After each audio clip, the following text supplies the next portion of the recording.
Et si les plus grandes leçons de philosophie ne se trouvaient pas dans de vieux livres poussiéreux, mais chez une tique? C'est l'idée un peu folle que l'on va explorer aujourd'hui, et croyez-moi, elle a de quoi complètement changer notre façon de voir la réalité. La question peut sembler un peu bizarre, c'est vrai, mais la réponse, elle, est vertigineuse. Parce que si on suit cette logique jusqu'au bout, le monde tel qu'on le perçoit n'est en fait qu'une parmi des milliards d'autres.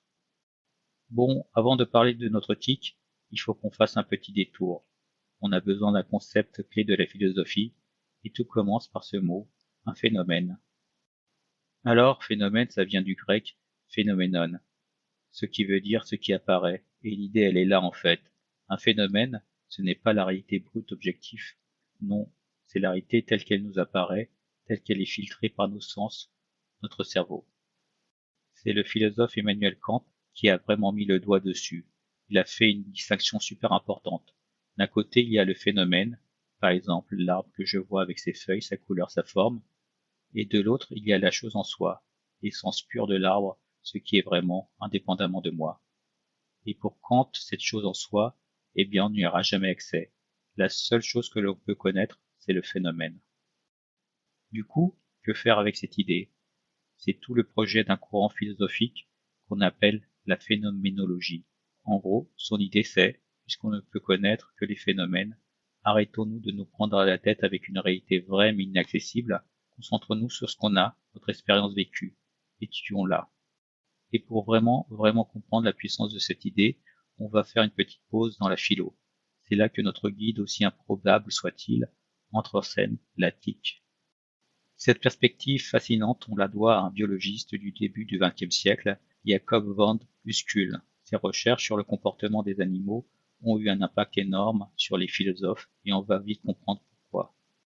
Quand on regarde de l'extérieur, la vie d'une tique, c'est d'une simplicité presque déprimante. Elle est fécondée, elle grimpe au bout d'une branche et elle attend, parfois des années, jusqu'à ce qu'un mammifère passe en dessous. Là, elle se laisse tomber, se nourrit, pond des œufs et meurt. La vraie question, c'est à quoi ressemble son monde pendant toute cette attente. Et là, c'est la révélation. Pour la tique, la forêt, la lumière du soleil, la couleur des fleurs, le vent dans les feuilles, rien de tout ça existe. Son monde, son univers tout entier se résume à 3 signaux. Et c'est tout. D'abord l'odeur de l'acide utérique, une substance présente sur la peau des mammifères, qui est le signal pour sauter. Ensuite, la chaleur du sang à 37 degrés, le signal pour s'accrocher. Et enfin, la texture de la peau, le signal pour piquer. En dehors de ça, le néant absolu.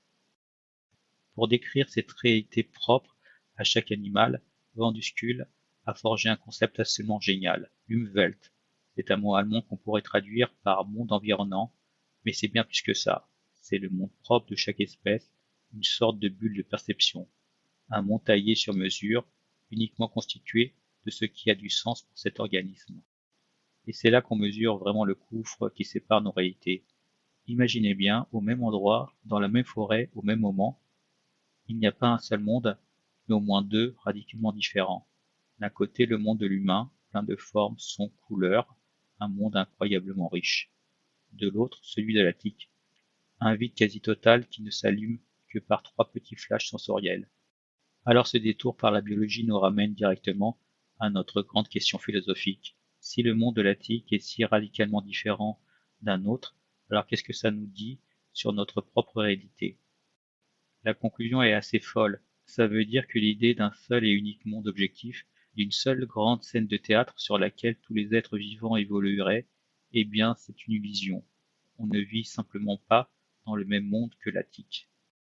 En fait, ce qu'on appelle le monde ou l'environnement n'est rien d'autre que l'huvet humain. C'est notre bulle de perception, construite par nos yeux, nos oreilles, notre cerveau. C'est notre réalité privée, à nous, parmi des milliards d'autres réalités privées. Finalement, on en revient à notre point de départ. Le monde lui-même n'est pas une chose extérieure et objective. Le monde lui-même est un phénomène, il est ce qui apparaît à une conscience. Il n'existe que parce qu'un être vivant est là pour en faire l'expérience. Alors que faire d'une idée pareille? Est-ce que cela veut dire que tout est relatif, que l'on ne peut rien savoir? Pas du tout. Pour la phénoménologie, c'est même le contraire. C'est une invitation à trouver un point de départ beaucoup plus solide.